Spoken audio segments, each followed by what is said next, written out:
Me alegra verle en esta noche de jueves, bendito Jesús, y a ustedes los hermanos que están en otro lado por allá, en la internet, Dios les bendiga. Vamos a orar y aprovechemos este tiempito de esta hora. Hermoso Señor y Padre, te damos gracias en esta noche. Entiendo, Señor, que nos queda aún un tiempo breve para aprovecharlo bien, pero hay algunas cosas, Señor, que son difíciles de entender para muchos, incluso de muchos años de estudio. Te rogamos que en esta noche traigas claridad, discernimiento y sobre todo podamos entender los hechos que están a punto de acontecer, para que tengamos confianza y de ninguna cosa nos asustemos, sino que confiados esperemos tus promesas. En tanto que llegue ese día, te damos las gracias por todo lo recibido de tu mano. En todo tiempo y en todo lugar estén blancos nuestros vestidos. Te lo rogamos, Señor, en el nombre de Jesús, de Yeshua, nuestro Mesías Salvador. Amén y amén. Gloria a Dios. Siéntese, hermano, Dios le bendiga esta noche. Tenía prometido que necesitábamos ver la segunda parte de por qué la iglesia no pasará la tribulación.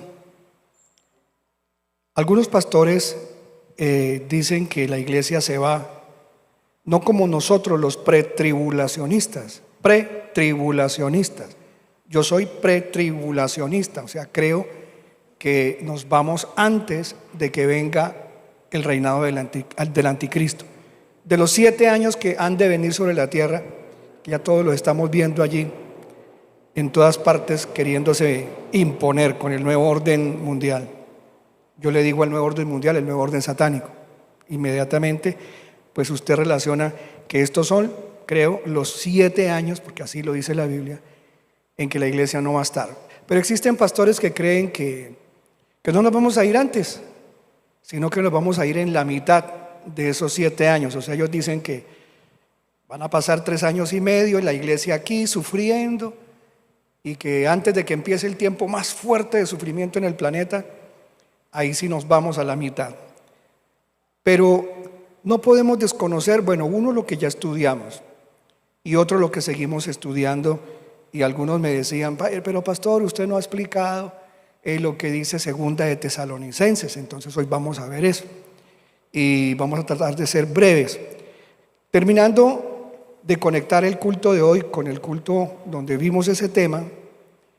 Existe algo que la gente no se puede olvidar, y es que el tiempo de sufrimiento de Cristo tuvo 2 partes. Dios se tenía que volver carne, hueso, pelos, como nosotros, sudar, comer, dormir, y llevar ese cuerpo, y que ese cuerpo de Jesús de Nazaret fuera a la cruz del Calvario, y que ahí Él se entregara para que el cuerpo de Él se convirtiera en el cuerpo, en la esponja que iba a chuparse todos los pecados de toda la humanidad, desde los días de Adán hasta el último de los hombres de la tierra, de los días finales. Cristo, el Señor Jesucristo, sin haber cometido nunca ningún pecado, aceptó un día el trabajo que le encomienda a su Padre, y Él mismo, que es Dios con el Padre y el Espíritu Santo. Sí, Padre, yo voy a la tierra, voy a subir a esa cruz, y allá en la cruz voy a pagar con mi cuerpo de carne y hueso, heredado de mi madre María, que viene desde David y desde Adán, Abraham, Jacob y Judá. Voy a pagar, dejando que todas las cochinadas y los pecados que han cometido los hombres me caigan a mí. Entonces Él se hace culpable de lo tuyo y de lo mío y de los demás. ¿Para qué se hace culpable? Pues para poder pagar lo que ningún cuerpo puede pagar, porque todos los cuerpos cometemos y tenemos pecado. Habiendo muerto en la cruz, Jesús dijo que había cumplido ya. Y sí cumplió, porque murió de verdad. Dios no se murió, porque Dios nunca se muere, pero el cuerpo de Cristo sí murió. Pero el que estaba por dentro del cuerpo de Cristo, que es Cristo, el Espíritu de Cristo, Cristo mismo, No se murió. Estuvo muerto su cuerpo, pero él, mientras el cuerpo de él estaba muerto, él bajó a los infiernos, no porque se haya condenado, bajó allá y les mostró: yo soy Dios. ¿Ustedes qué creen? Le dijo a los demonios: ¿qué creen, que yo en la cruz ya iba a matar a Dios? Mi cuerpo murió y pagó, y pagué por todos los pecados de esta humanidad corrompida de todas las épocas, pero yo soy el rey. Y triunfante les mostró a todos los que estaban allá en los infiernos quién era él. Hizo su desfile triunfal y los exhibió a todos los demonios, a toda esa cantidad de demonios. Les dijo que ellos eran una basura, que perdieron todo. Así que Satanás tuvo que haberse puesto muy triste y muy furioso con todos sus demonios de ver que al haber matado a Cristo, lo que había hecho era ayudar a cumplir el plan de Dios para pagar por todo. Entonces, esa primera cosa tan tremenda que hizo Dios al llevar a Cristo, al ir Cristo y morir por nosotros, es uno de los sufrimientos que jamás nadie se ha puesto a pensar cómo Dios, no necesitando que nadie le pegue, dejó que le pegaran, ¿sí? Lo golpearan y todo lo demás que usted ya sabe. Ahora, después de eso, la Biblia habla de los sufrimientos que le quedan a Cristo.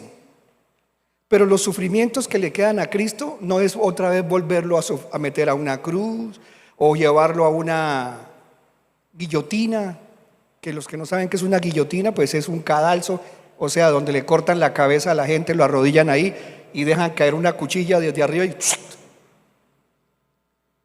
Dios no va a pasar a Cristo Jesús por una guillotina, porque la misma Biblia dice que Él murió una sola vez para siempre por los pecados de toda la humanidad. Entonces, ¿de qué sufrimientos está hablando usted? De los sufrimientos que le quedan a Cristo por causa de que el cuerpo de Él, que somos nosotros, la iglesia, su novia, la esposa del Cordero, todavía estando aquí en la tierra, tenemos que pasar pruebas y dificultades y sufrimientos. Cada uno de ustedes que ha tenido una prueba o está pasando una prueba, no sé, yo paso todavía algunas y duelen. La Biblia dice que esto, lo que está pasando con nosotros, los creyentes en Jesús, son lo que le queda, el residuo, la última porción que le queda a Cristo Jesús de los sufrimientos de Él. Pero Él ya está sentado a la diestra del Padre, ¿no que Él es Dios? Y entonces, ¿usted por qué dice que le quedan sufrimientos a Cristo si Cristo ya está sentado a la diestra del Padre? Porque nosotros nos convertimos en el cuerpo de Cristo cuando Cristo vino. Y cuando usted se entregó a Jesucristo, usted, la Biblia dice que se hace parte del cuerpo de Cristo. Pero pastor, yo estoy aquí, tengo casa, hago deporte, como, voy a trabajar, sudo, me baño. Entonces, ¿cómo me va a decir que yo soy parte del cuerpo de Cristo? Así es, aunque usted no lo entienda. Usted es parte del cuerpo de Cristo. Y lo que a usted ahora lo hace sufrir, eso es, como usted es parte del cuerpo de Cristo, pues el cuerpo de Cristo, que somos nosotros, sufre. ¿Y Cristo Jesús todavía sufre? Sí, pero no lo que sufrió al ir a la cruz. Sufre por causa de que nosotros estamos todavía vivos y somos el cuerpo también vivo de Cristo en el planeta. Por eso mismo, el apóstol Pedro, que conoció a Jesús y que vio todo lo que le hicieron al Señor, y Pedro, que fue el apóstol que lo negó, y Pedro, que le dio ganas de llorar y de no sé qué hacer al ver que Jesús, mientras él decía: yo no conozco a ese tipo, yo no lo conozco. Sí, usted es uno de esos tipos que andan con él. No, yo no. Y comenzó a decir groserías con tal de que no lo mataran. Y voltea a mirar a Jesús, que estaba en el patio ahí a la madrugada con ese frío tan horrible, y él temblando de frío, todo maltratado, golpeado, sangrado. Y la gente de ahí en una especie como de horno común ponían a quemar palos para calentarse del frío de la madrugada, y ahí estaba Cristo sangrado y con frío y temblando, y Pedro estaba ahí cerquita con otra gente que se metió a donde lo tenían.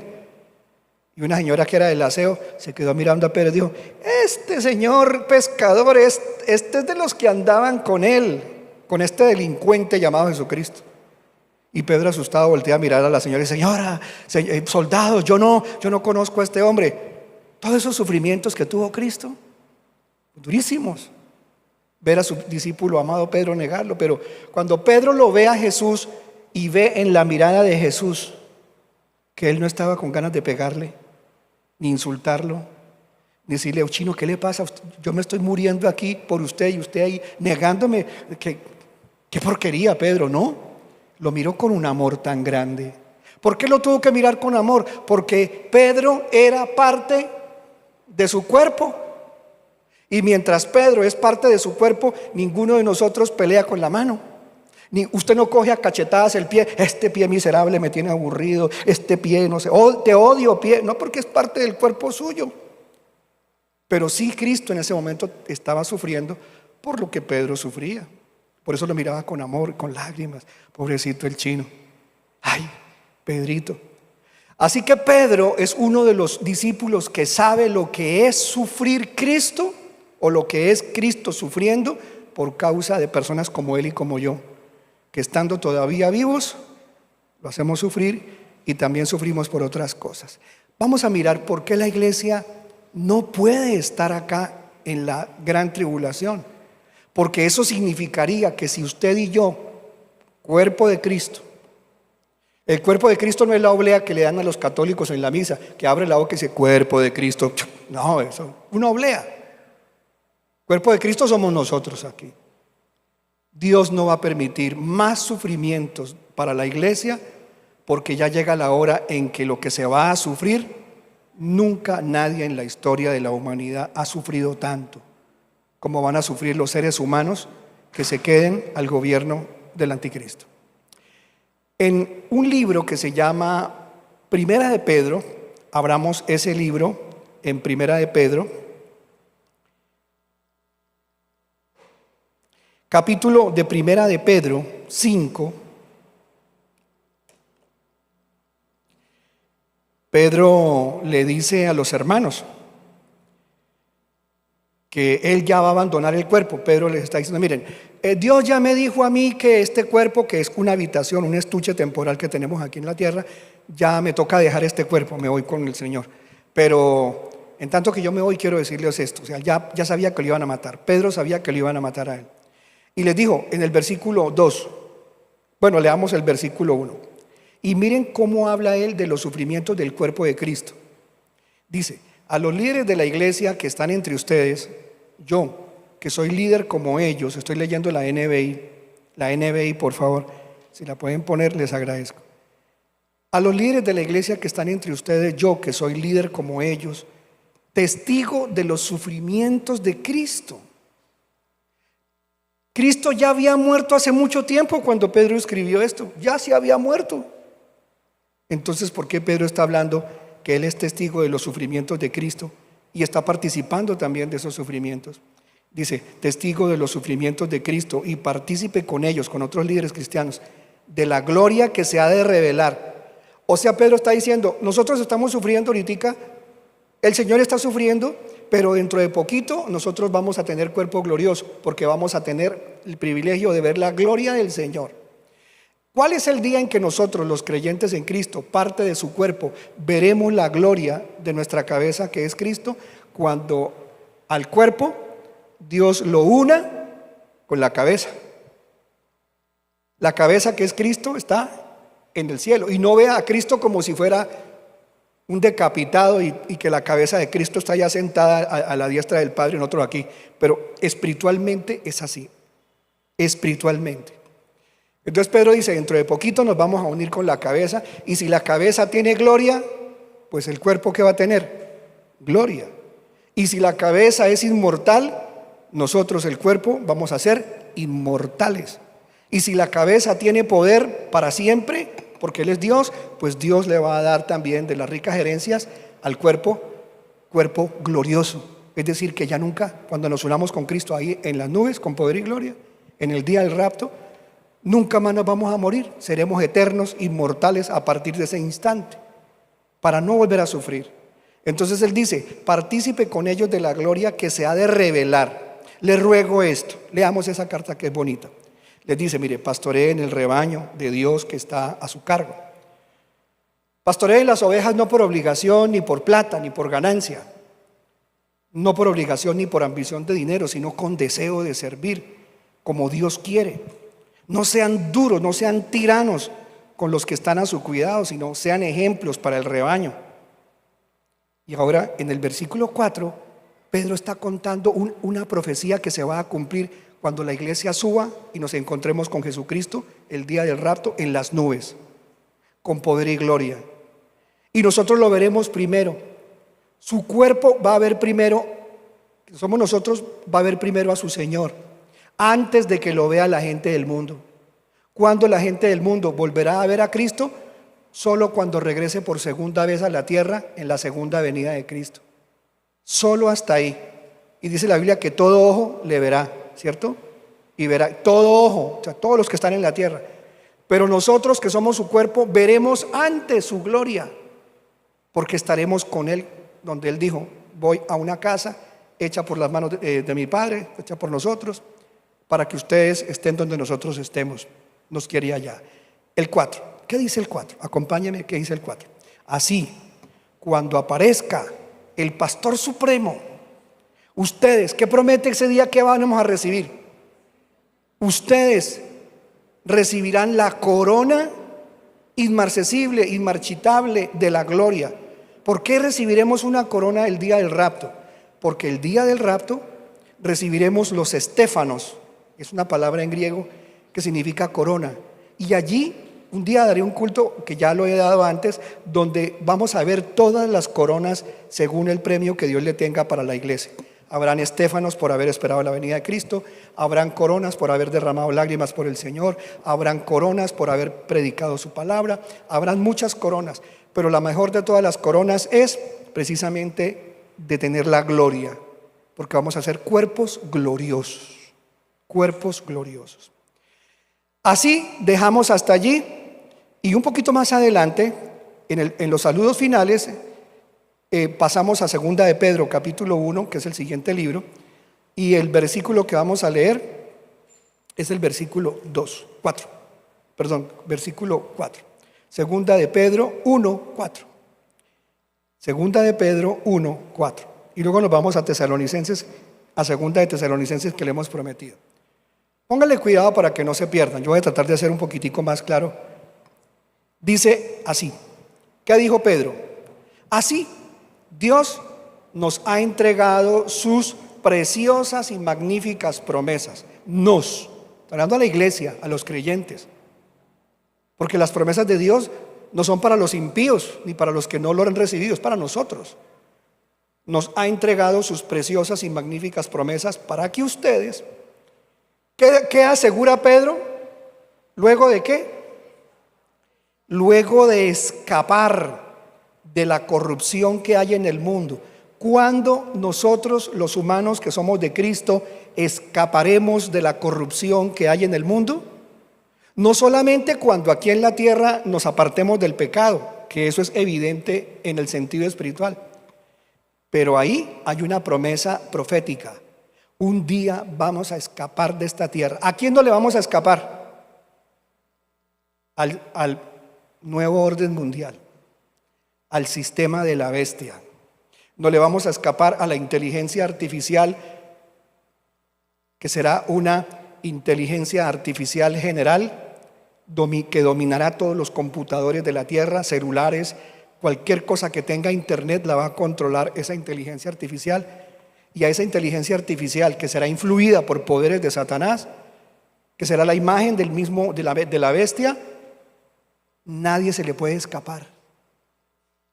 Puede a la persona llegar a matar donde esté. Manda sus drones, manda sus robots, manda sus cyborgs, manda el sistema de la bestia, la policía, cámaras, y es fácil localizar a cualquier persona y caerle y llevárselo. Y si no se renuncia a Cristo y se entrega a la marca de la bestia, le quitan la cabeza. Por eso Dios dice que nosotros vamos a escapar de la corrupción que hay en el mundo. ¿Cuál será el tiempo de mayor corrupción en el mundo? Cuando esté gobernando los 7 años del gobierno del nuevo orden mundial. Entonces dice, luego de escapar de la corrupción que hay en el mundo debido a los malos deseos, ¿qué ocurrirá cuando escapemos? ¿Qué dice allí? ¿Lleguemos a qué? A tener parte en la naturaleza divina. Pastor, o sea que ahorita tenemos naturaleza divina, solamente tenemos las arras, el adelanto del negocio, el adelanto de la herencia. ¿Cuál es? Que el Espíritu Santo vive en nosotros. Pero un día sí se va a cumplir esto. Llegaremos a tener ¿qué? Parte en la naturaleza divina. ¿Qué es tener parte en la naturaleza divina? Que nuestra naturaleza ahorita se muere. Nos morimos. Si me corto me sangro. Y si no me cierran la herida me muero. Pero cuando yo tenga naturaleza divina, no me va a pasar nada. Nada me va a pasar. Porque tendré un cuerpo glorioso. O sea que Pedro mismo nos está diciendo que un día sí vamos a tener cuerpo glorioso. Y que será después de que hayamos ¿qué? Escapado. Y entonces nos dé Dios la oportunidad de tener naturaleza divina. Muy bien, ahora sí, entonces abra su Biblia y acompáñeme hasta el libro de segunda de Tesalonicenses. Ya vimos primera de Tesalonicenses. Trataré, si no alcanzamos, veremos una segunda parte o una tercera parte. Vayamos entonces a segunda de Tesalonicenses. Es una carta que también le escribe el apóstol Pablo. La que leímos es de Pedro. La carta que leímos es de Pedro. Ahora la que vamos a leer es una carta de Pablo. Los dos están hablando de cosas que van a ocurrir en el futuro. Segunda de Tesalonicenses, capítulo 2. Capítulo 2. Ya habíamos visto en la anterior enseñanza, la parte número 1, habíamos leído Tesalonicenses, segunda de Tesalonicenses en el capítulo 1, cuando Pablo les dijo a la gente de esa iglesia, de los tesalonicenses, les dijo: mire, hermanos, cuando venga el Señor, para que Él sea glorificado en sus santos, para ser admirado en ellos. ¿Por qué admirado en ellos? Porque cuando vengamos con Él, la gente de la tierra va a decir: ¡ay, de la que nos perdimos! Vea, mire esa gente como llegó, hermosos, inmortales, divinos. Mire, vinieron con el Señor, bendito tu nombre, mire lo que hiciste por ellos. Vendremos para ser glorificado el Señor en nosotros. O sea que si venimos con Cristo, cuando Cristo ya venga por segunda vez, es porque nos fuimos 7 años antes con Él. Eso queda claro. O sea, hasta aquí ya sabemos, con el capítulo 1 de Tesalonicenses, que la iglesia no está en la tierra ya. Porque dice: cuando vengan con el Señor Jesús. Ok, ya lo acabé de explicar. Ahora sí, segunda de Tesalonicenses, capítulo 2, versículo 1. Vamos a explicar de qué se trata esto.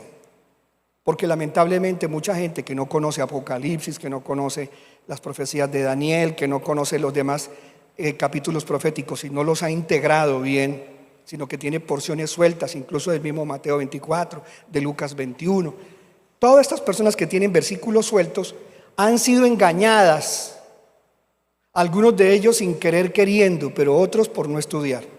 ¿Y cómo engañadas? Porque les han hecho creer que al leer segunda de Tesalonicenses, cuando les hablan de la venida del Señor Jesucristo, creen que les están hablando del rapto.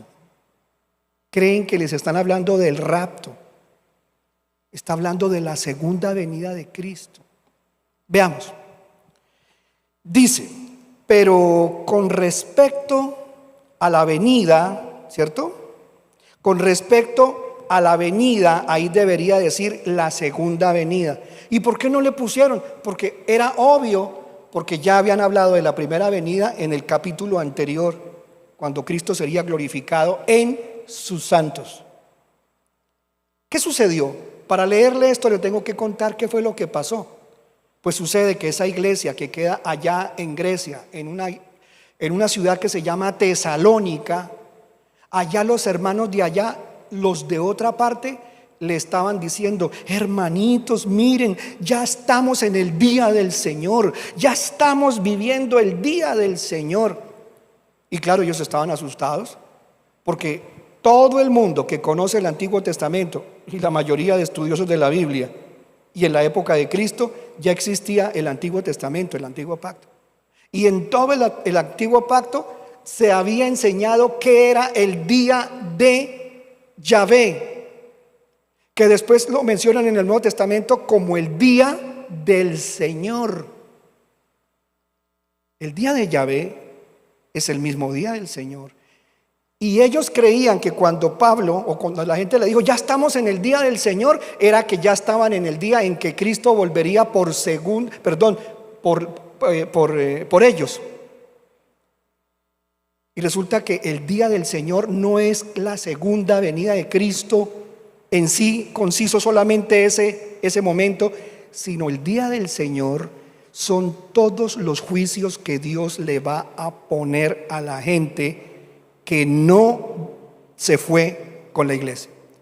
A ver, se lo voy a explicar más desmenuzadamente. Miren, el día del Señor, según la Biblia, no es un día para premios. No es un día como el que enseñó Pedro ahorita que yo les estaba leyendo, que será el día para dar ¿qué? Las coronas, para dar los premios, para dar cuerpo inmortal, para encontrarse con su iglesia. No. Jamás, hermano querido, pastor que me estás escuchando, maestro de la Biblia que me estás oyendo, debes ser responsable en investigar lo que significa el día del Señor.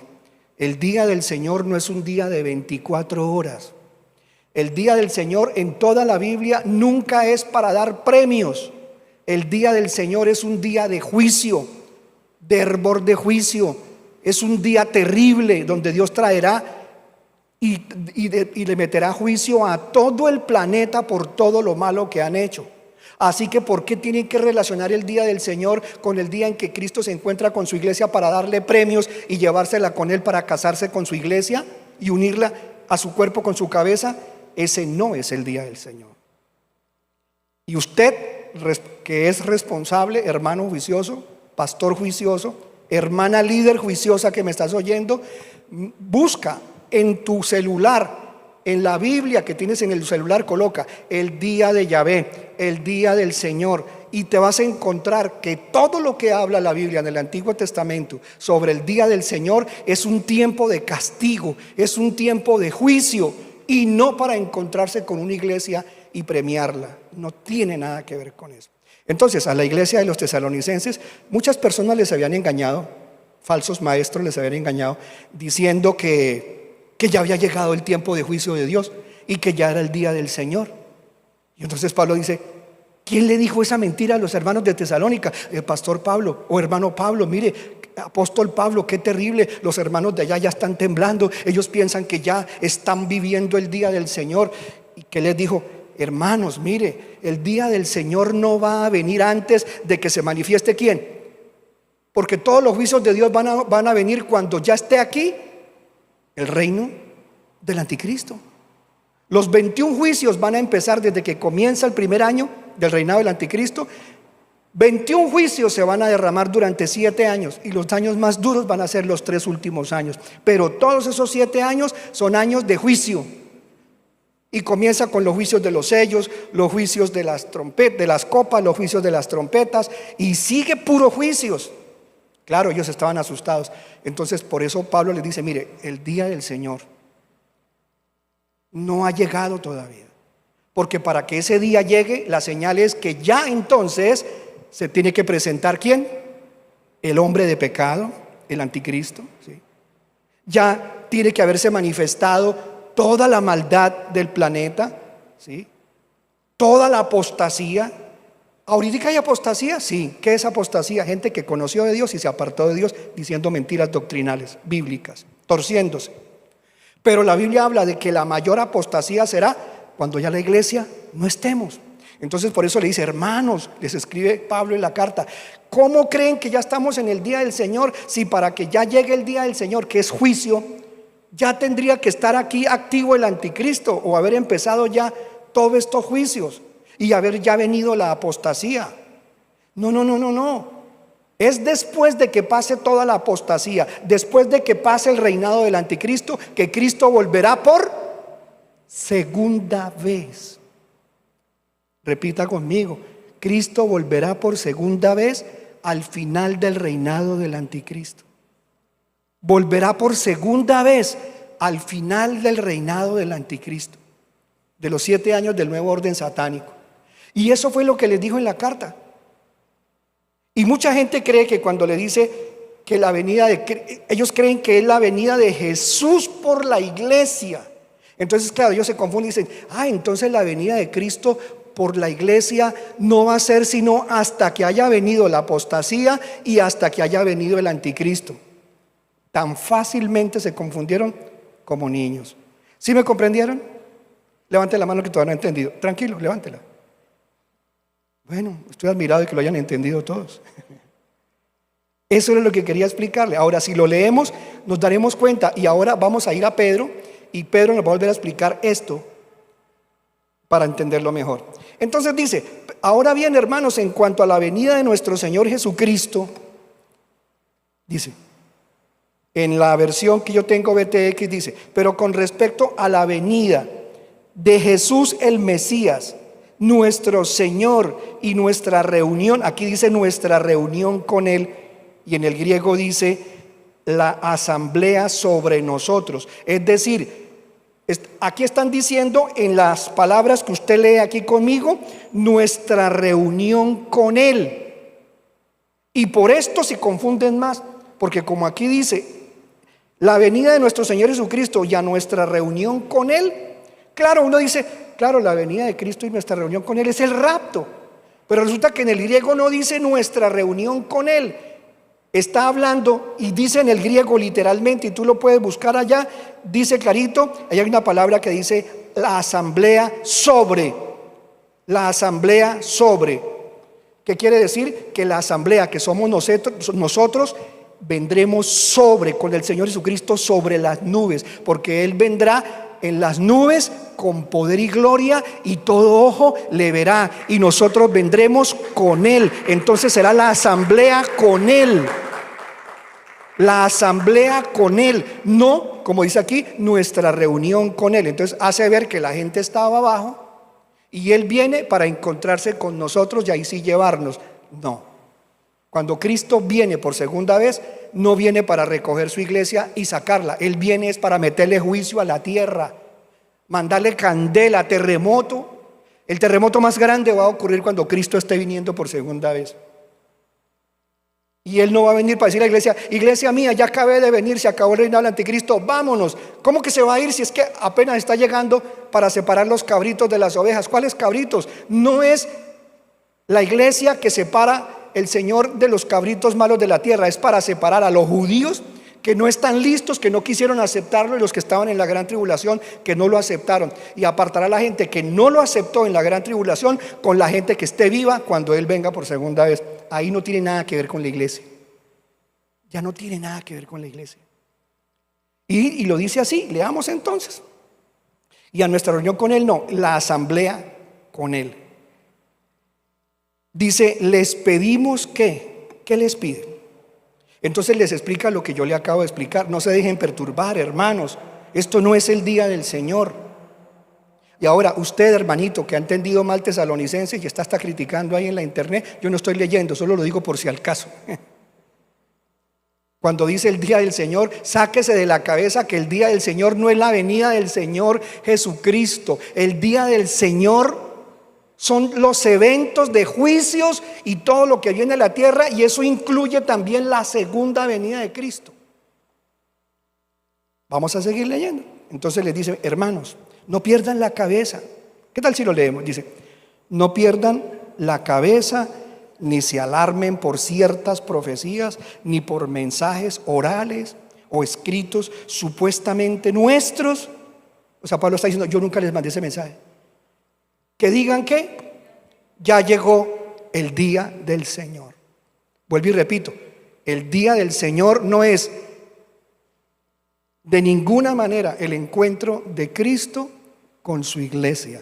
El día del Señor son puros juicios, y eso también incluye, obvio, la segunda venida de Cristo, pero ya nosotros vendremos con Él. Para entenderlo mejor, sigamos leyendo. Entonces dice: como si esa carta la hubiera escrito yo, en el sentido de que el día, ¿cierto?, del Señor ha llegado, o está aquí, o ya está presente.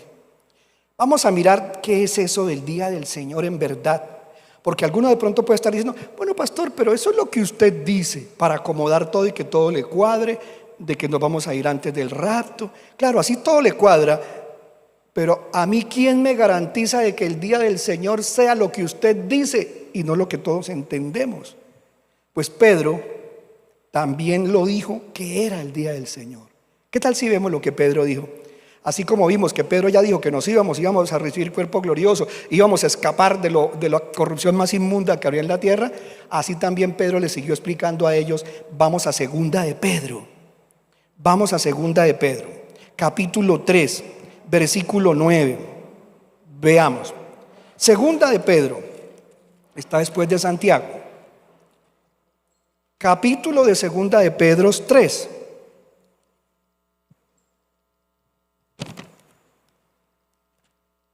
Ahora sí. ¿Qué dice segunda de Pedro 3? Segunda de Pedro, perdón, 3, versículo 9 y 10. Dice clarito. Leamos. Versículo 9. El Señor no retarda la promesa, como algunos la consideran tardanza. Aquí dice, el Señor no tarda en cumplir su promesa, según entienden algunos la tardanza. Más bien, Él tiene paciencia con ustedes. Y esta carta está dirigida al pueblo judío, porque todos los discípulos eran judíos. Pero como los discípulos judíos no iban a durar toda la eternidad hasta que viniera el día del Señor con todos sus juicios, era obvio que esto era para judíos que iban a quedar vivos durante el tiempo del trato de Dios con los judíos, que es lo que dice el libro de Daniel en el capítulo 7. El tiempo del trato de Dios con los judíos que no quisieron aceptarlo y la gente del mundo que no quiso aceptar a Dios. Ahora dice así, leamos. El Señor no tarda en cumplir su promesa, según entienden algunos la tardanza. Más bien Él tiene paciencia con ustedes porque no quiere que nadie perezca, sino que todos, ¿qué? Que todos se arrepientan. ¿Y ahora qué dice? Dice, pero el día del Señor, ¿cuándo dice Pedro que vendrá? ¿Y qué es? ¿Qué es? Leámoslo, ponle mucho cuidado.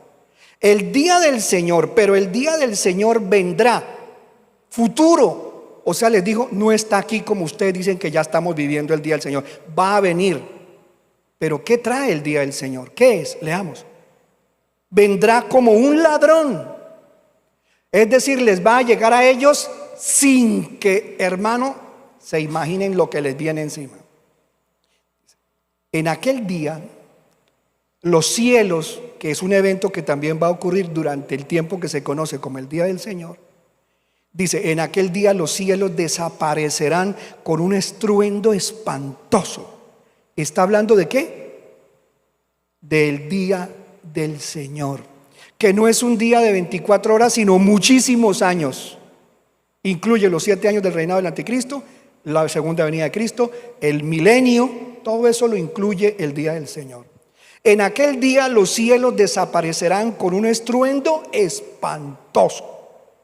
Los elementos serán destruidos por el fuego. Ay, entonces el día del Señor es de juicio terrible. ¿Dónde está la iglesia? Ahí. ¿Dónde Pedro está nombrando la iglesia? Ahí. La iglesia ya está con Cristo para librarla de ¿qué? Como dijo Apocalipsis 3:10, por cuanto has guardado la palabra de mi paciencia, yo te guardaré de la hora de la prueba que ha de venir sobre el mundo entero para probar a los que aman vivir en la tierra, a los moradores de la tierra, a los catoiqueos. Dice, en aquel día los cielos desaparecerán con un estruendo espantoso, los elementos serán destruidos por el fuego y la tierra, ¿qué le va a pasar a la tierra un día durante todo ese tiempo del día del Señor?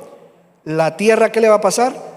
Y la tierra con todo lo que hay en ella será quemada. ¡Wow! Y la tierra y las obras que hay en ella serán, aquí dice en esta Biblia serán descubiertas, en la otra dice será quemada. Entonces ese día del Señor es un día feo, no es el día del rapto. Y compruébemelo con el Antiguo Testamento, pastor. Mire, veamos Amós 5, 18 y 20, a ver qué ya profetizaba el Antiguo Testamento y que ellos ya sabían que era el día del Señor, pero se les había olvidado. Veamos, Amós capítulo 5, verso 18 y 20. ¿Qué dice? Amós capítulo 5, versículo 18 dice: ay de los que suspiran por el día del Señor. Entonces la gente que confunde el día del Señor con el día del rapto está grave, porque ¿cuántos de verdad nosotros cristianos estamos suspirando porque el Señor nos lleve? Sí, pero eso no se llama el día del Señor. Al contrario, dice que el que suspira por el día del Señor está grave. Está grave. Entonces, ¿cómo cristianos pueden combinar el día del Señor con el día del rapto? El día del rapto es un día de alegría, es un día de gozo. Nos lleva después de la final trompeta, y la final trompeta no son las trompetas de juicio del Apocalipsis, son las trompetas del libro de Números en el capítulo 10, que dice que la última trompeta es la de arrancar para irnos.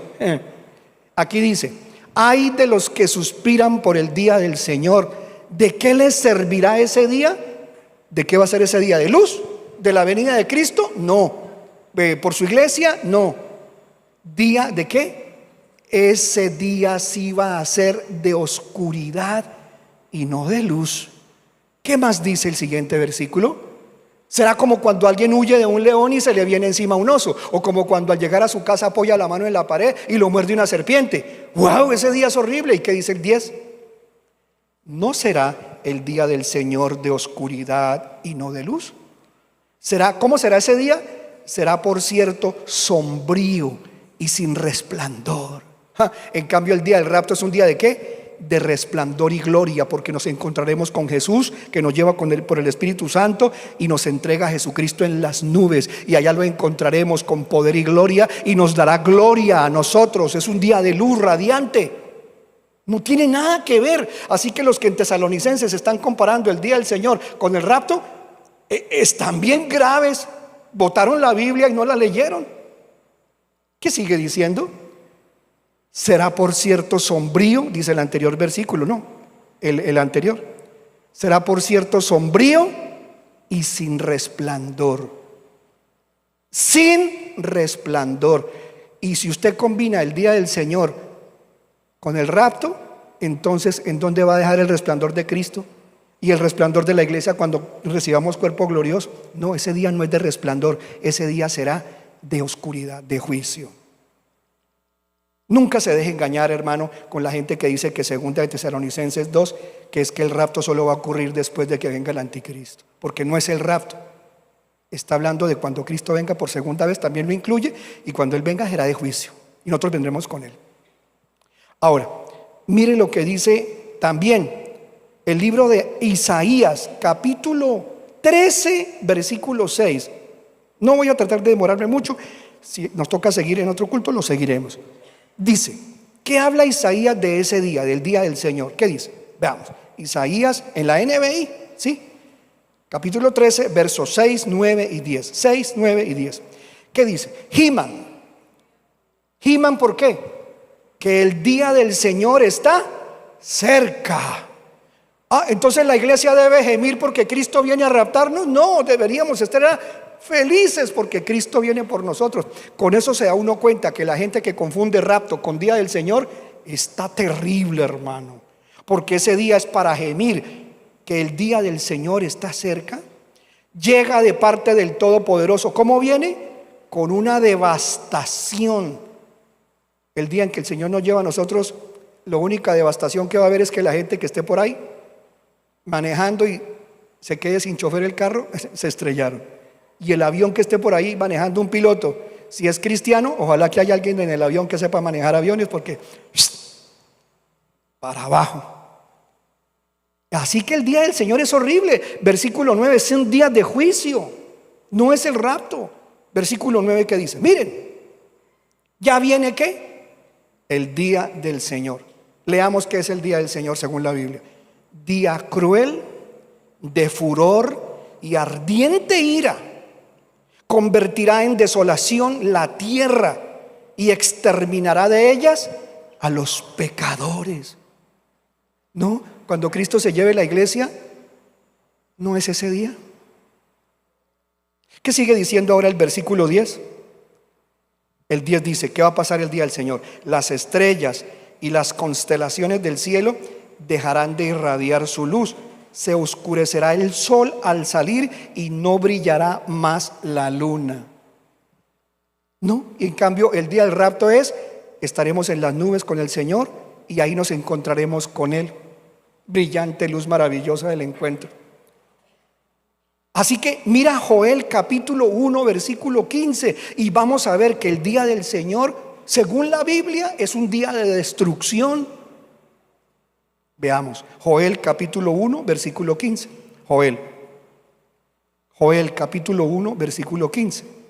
Dice, ay de aquel día. ¿Cuál día? ¿Cuál día? El día del Señor, que allá en el Antiguo Testamento decía que ya se aproximaba, pero ese se aproxima es de miles de años. Hay de aquel día, el día del Señor que ya se aproxima. ¿Cómo vendrá? Vendrá como devastación de parte del Todopoderoso. Ese no es el día del rapto, mi hermano. El día del Señor será terrible. Y por último, veamos Hechos de los Apóstoles, capítulo 2. Versículo 18 al 21. Hechos 2. Y observemos. Observemos. Hechos, capítulo 2, versículo 18 al 21. Dios está hablando de un día ahora acá, en el cual el Señor derramaría de su espíritu sobre los siervos y sobre las siervas. ¿Cuántos siervos hay acá? Yo soy un siervo de Dios. Tú eres una sierva de Dios. Y dice que habrá un día en el cual Dios derramaría de su espíritu sobre mis siervos, aún sobre mis siervos y mis siervas, y profetizarán. ¿Qué más sigue diciendo el Señor? Arriba en el cielo y abajo en la tierra, ¿qué mostrará el Señor? Prodigios, sangre, fuego y nubes de humo. O sea, mire hermano, que antes de que la iglesia nos vayamos, tiene que venir un derramamiento del Espíritu Santo sobre todas las siervas y los siervos del Señor, y la iglesia sí va a ver, antes de que seamos raptados, un tiempo en el que, ¿qué veremos? Sangre, fuego y nubes de humo, pero antes de que venga el rapto, antes. ¿Y qué sigue diciendo el siguiente versículo? El siguiente versículo, que es el 20 y el 21, dice: el sol se convertirá en tinieblas y la luna en sangre. Esto no tiene nada que ver con la destrucción del día del Señor. Por eso la gente se confunde tanto.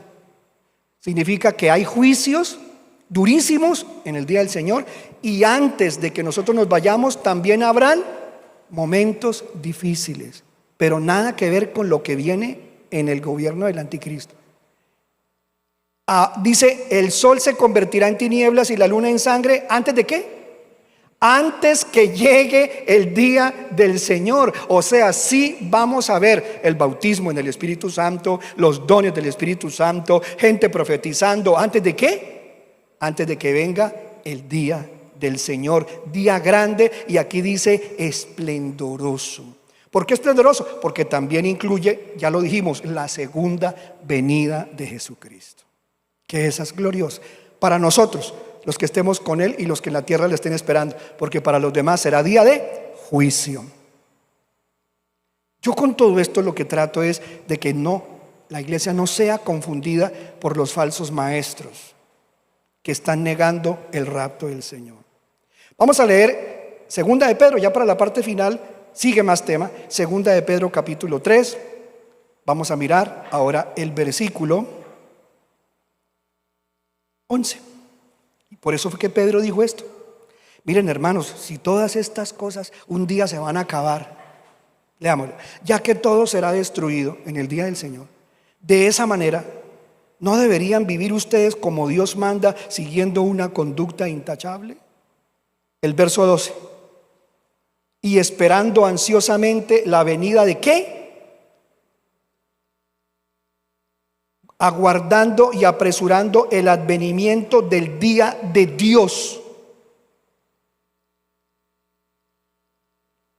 ¿Qué dice el versículo? A causa del cual, ¿qué va a pasar con ese día de Dios, que es el día del Señor? ¿Qué dice? Lo que ya explicamos en otras partes. Pedro lo confirma. ¿Será un día de qué? Ese día los cielos serán destruidos por el fuego. Entonces yo le pregunto a los que creen que el rapto es el día del Señor: ¿cómo nos vamos a encontrar con Cristo en las nubes si ese día los cielos serán destruidos por fuego? ¿Se puede usted imaginar eso? Si el día del rapto nos vamos a encontrar con Cristo en las nubes, entonces ¿cómo va a ser posible si ese día qué? Los cielos serán destruidos por el fuego. Entonces Dios nos va a meter en una candela de allá arriba, la cosa más horrible. Hermanos, que se contradicen demasiado. Todo por confundir el día del Señor con el rapto. Ese día los cielos serán destruidos por el fuego y los elementos se derretirán con el calor de las llamas. Porque todos estos eventos hacen parte de un proceso de juicio que comienza desde que la iglesia nos vamos. O sea, pastor, la iglesia se va y después de que la iglesia se va, ahí sí se llama, comienza el tiempo que se conoce como el día del Señor, que incluye todo lo que acabamos de enseñar.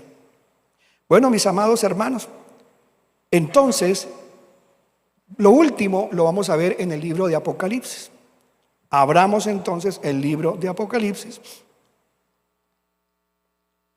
¿Nos vamos a qué? Nos vamos al rapto, nos vamos a la bima de Cristo, que son el tribunal de Cristo, donde nos van a dar galardones a la gente de la iglesia, según lo que hayan hecho, de qué manera lo hicieron. Tendremos las bodas del Cordero, ¿sí? Y todo eso nos vamos a consumir 7 años. 7 años con Cristo celebrando, porque así son los matrimonios en Israel. 7 años duran los matrimonios israelitas. 7 días. Para nosotros, 7 años. Matrimonio de 7 no se lo aguanta ningún bolsillo primero, ¿no? Pero bueno, ni hay cuero que aguante tanto. Pero nosotros sí estaremos 7 años de gozo con Cristo Jesús en la gloria. Y en la tierra, sufrimiento. Y nosotros en la preciosa presencia del Señor casándonos. Y el Padre va a entregar a su Hijo. Y el Padre y el Espíritu Santo entrega a la novia del Cordero.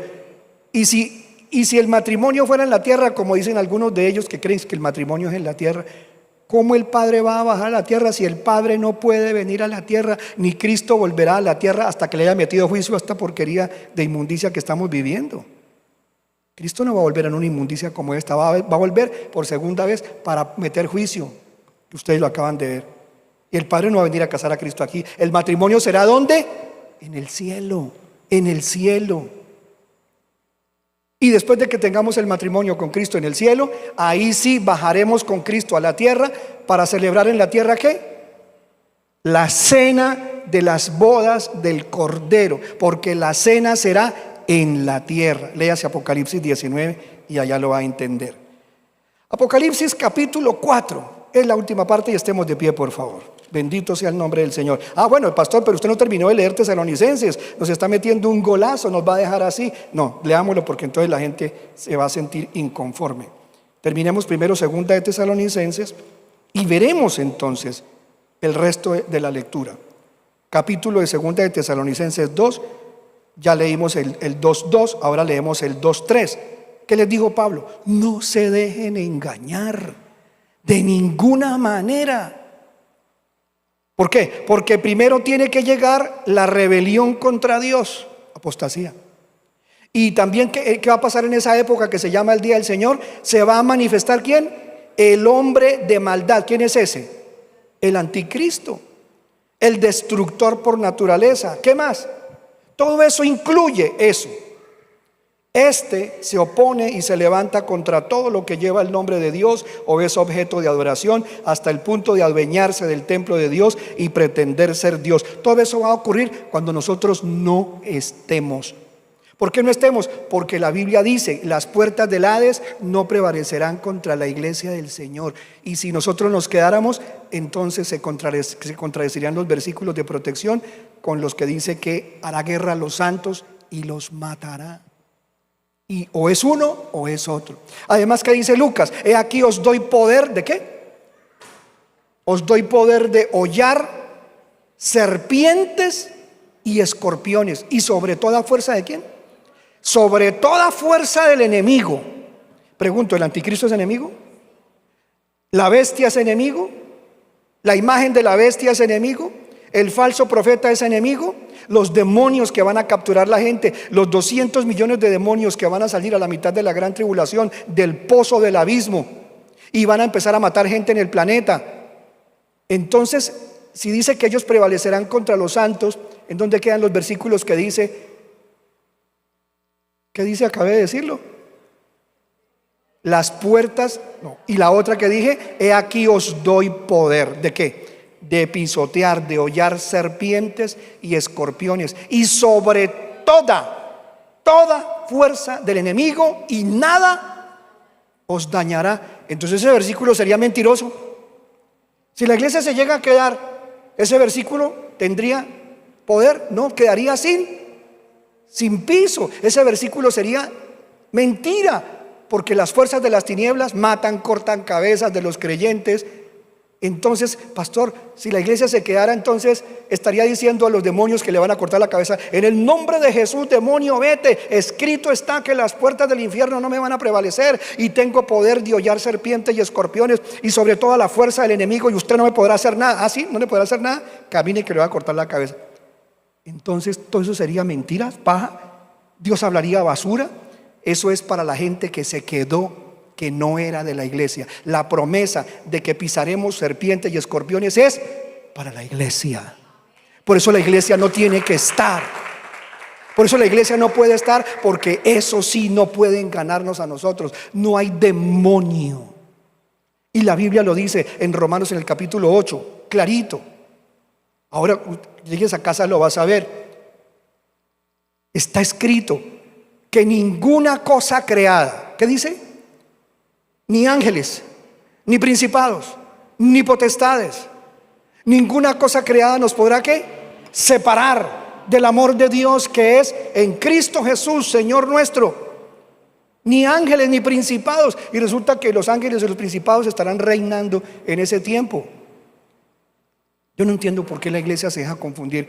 ¿Y esos versículos en dónde los van a dejar entonces? Puestos de pie. Entonces, como dije, ahora sí, leemos Apocalipsis. Y terminamos la lectura aquí, porque si no, no lo termino, se me ponen bravos. Miren, terminamos de leerlo. ¿Qué dice ahí? El siguiente versículo. El siguiente. Estamos leyendo 2 de Tesalonicenses 2, versículo 5, ahora el versículo 6. Bien saben que hay algo que detiene a este hombre, a fin de que él se manifieste a su debido tiempo. ¿Quién creen que está deteniendo la aparición del nuevo orden mundial, la aparición del anticristo? ¿Quién creen que lo está deteniendo? Que el Espíritu Santo está en el cuerpo de Cristo. Y si el cuerpo de Cristo está aquí, el diablo no puede contra el cuerpo de Cristo, porque el cuerpo de Cristo tiene la cabeza. Tenemos la autoridad.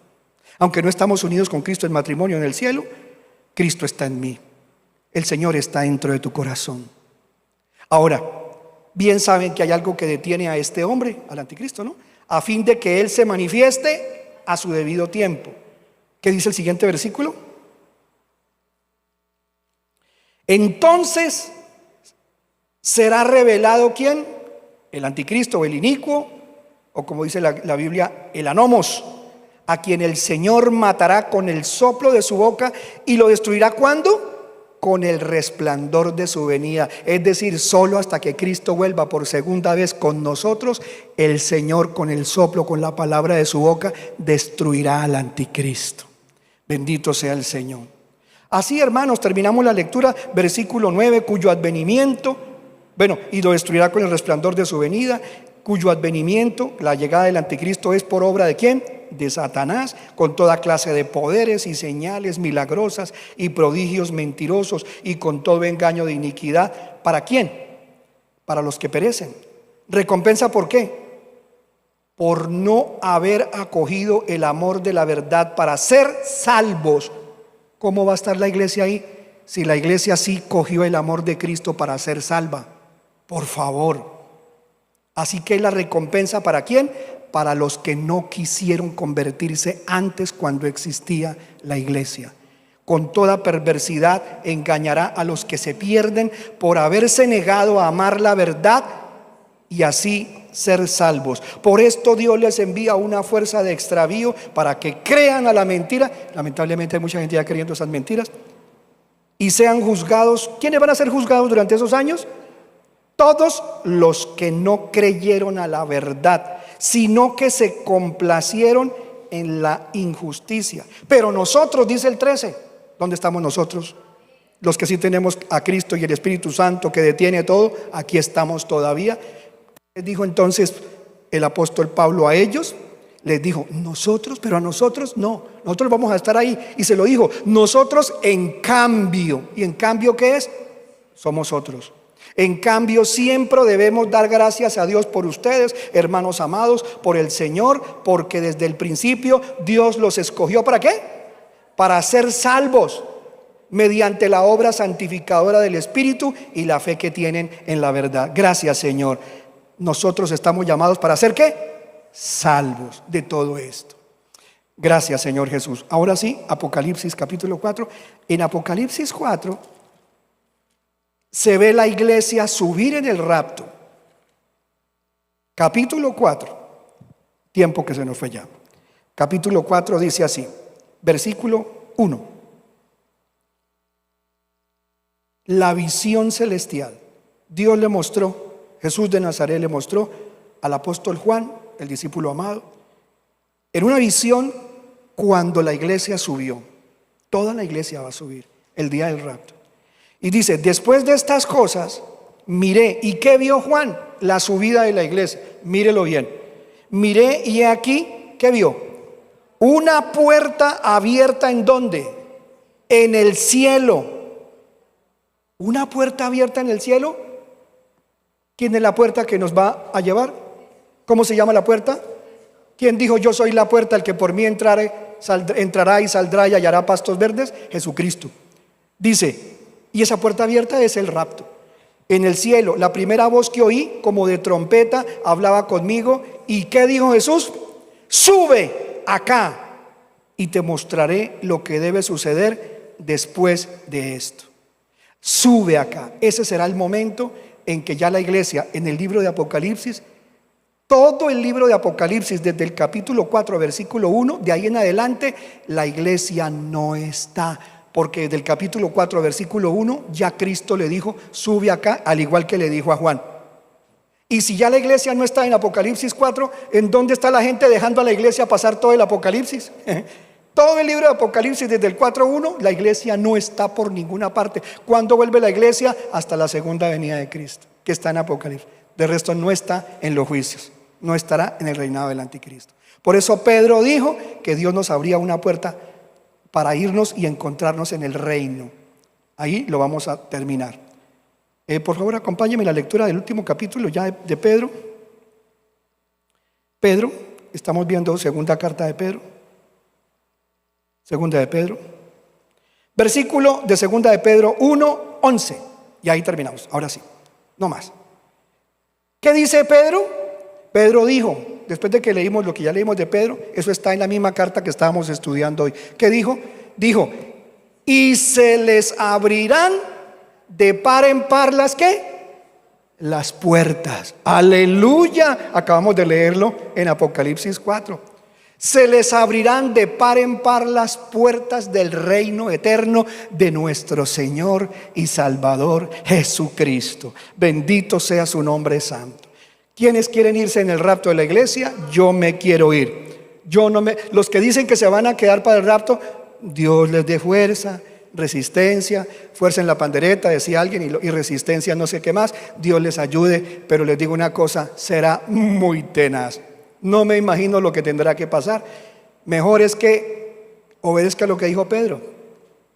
No dude, porque los que dudan no reciben. El diablo anda como león rugiente buscando a quien devorar, y no se deje convencer de todas esas mentiras de que la iglesia debe pasar por la tribulación.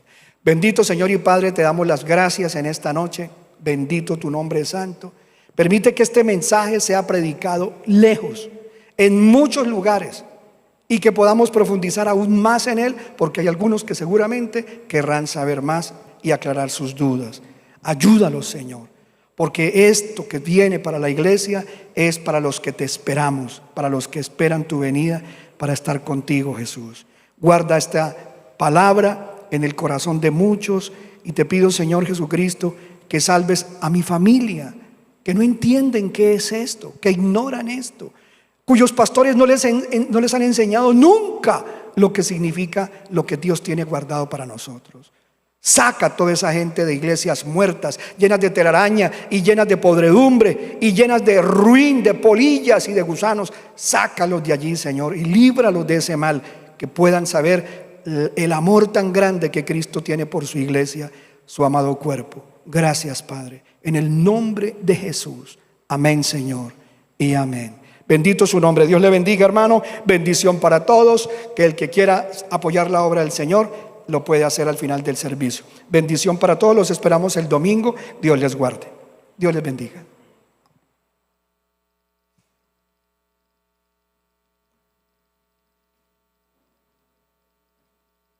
Hijo.